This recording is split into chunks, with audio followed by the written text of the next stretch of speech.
Mamon Serra Gonzalez Obateró, uma fundadora da religião Lucumínico. Mamon Serra Gonzalez, carinhosamente conhecida como Obateró, foi uma figura monumental na história da religião Lucumínico.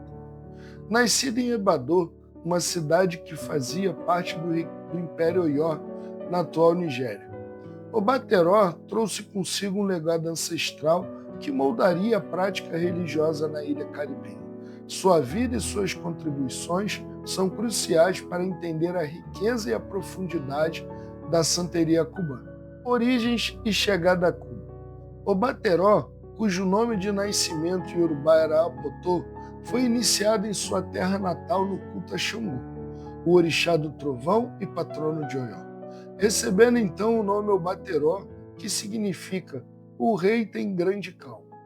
Ela chegou a Havana, Cuba, por volta da década de 1840 ou 1850, em meio ao intenso tráfico transatlântico de escravos. Sua condição era única. Devido ao seu status real em Ebadô, ela foi comprada fora da escravidão por escravos que lhe eram leais, um testemunho de sua liderança e respeito já em África. Embora esses detalhes de seus primeiros anos em Cuba sejam escassos, muitos especulam que ela trabalhou em uma plantação de açúcar, o que teria levado a relutar em discutir esse período doloroso. Certo que ela foi levada diretamente para Matanzas. Acredita-se que em Cuba, Obateró teria vivido por mais de 100 anos, o que a tornava a mais velha e provavelmente a mais experiente entre as orixás sacerdotisas de orixá em Cuba. O legado religioso em Matanzas. Obateró foi uma das principais fundadoras da religião Lucumí em Matanzas. Sua influência se perpetuou através de sua herdeira religiosa imediata, Ferminita Gomes Oxabi, e subsequentemente pelos descendentes de Oxabi. Até hoje, a linhagem de Obateró em Matanzas é considerada guardiã de uma herança religiosa de pureza original com forte identificação com as raízes Ebadô em África. A presença de orixás considerados de origem Ebadô, como Dudu, a progenitor do povo iorubá, e Oló, com o orixá do oceano, dentro do ilê de Oxa de Obateró, reforça essa conexão. Obateró é creditada por introduzir a adoração de Odudu e Olóco em Cuba. Até meados do século XX, sua linhagem foi a principal fonte para adoração e difusão de Olóco na ilha.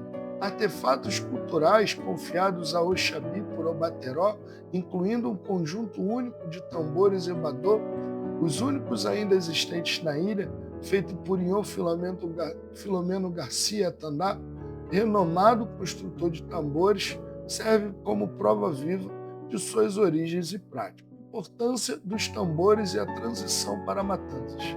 Curiosamente, a história de Obateró pode ser reconstruída através dos instrumentos musicais, mesmo que mulheres fossem proibidas de tocá-los.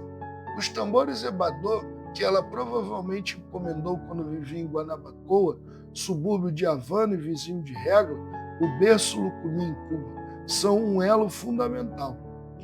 Régua era um enclave Lucumí crucial por onde muitas tradições iorubás chegaram à ilha.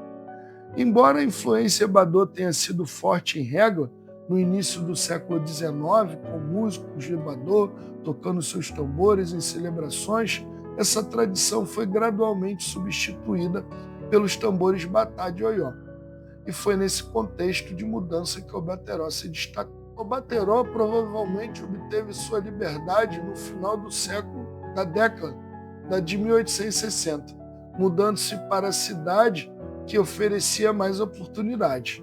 Por volta de 1870, ela e seu marido, Inhô Júlio, dirigiram um cabildo em Guanabacoa. Eles encomendaram o jogo de tambores Batá a renomados construtores como o Inhô Juan El Corro Anhabi e, mais uma vez, a Inhô Filomeno Garcia, o famoso Atandá.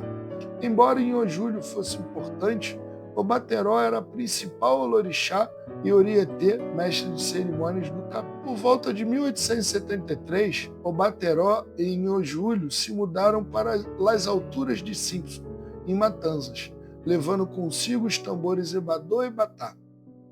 Este local era considerado o coração da África de Matanzas para muitos orixás. A chegada dos tambores Batá e Matanzas foi um marco.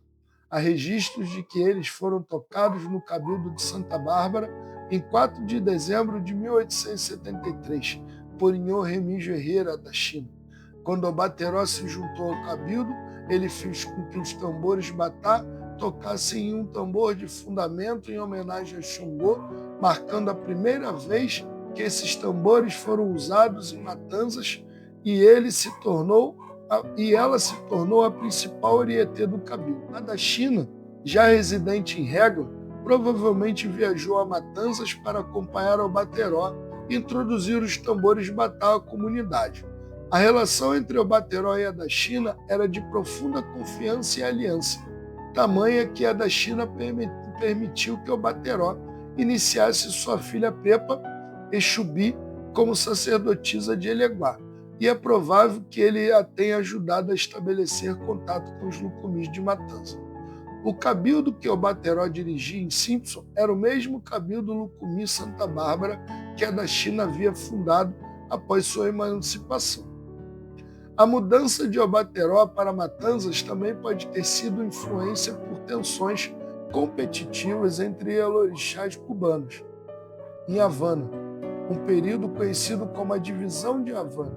Naquela época, os poucos cabildos lucumis em Havana eram liderados por ialorixás emancipadas, muitas de origem Ebadô e outras de Oió, que detinham grande poder e influência na comunidade, sendo cruciais para o estabelecimento da regra de Oxum. Aqui algumas contribuições duradouras para a religião de Cuba. O Bateró foi uma figura central para o desenvolvimento da religião em Cuba, sendo responsável por diversas inovações como elas. A cerimônia de assento, ou carioche, ela é parcialmente responsável por trazer essa cerimônia e iniciação como a conhecemos hoje em dia para Cuba. A união de Oxa e de Ifá, ela contribuiu para a união dos seguidores e dos sacerdotes desses dois cultos, Ifá e Oxa.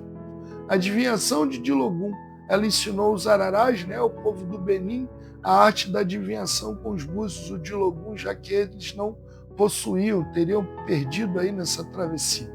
Em troca, os Ararás compartilharam com o Bateró os segredos de Babaloaê e de Oló. Outros também conhecimentos sobre orixás incomuns que ela trouxe da África, como, por exemplo, Ieuá, Dudu, Bromu, Brociá, entre outros. O falecimento de Mamon Serra Gonzalez, ou Bateró, aconteceu em 1907, de causas naturais e idade avançada, deixando um legado imortal na cultura religiosa cubana.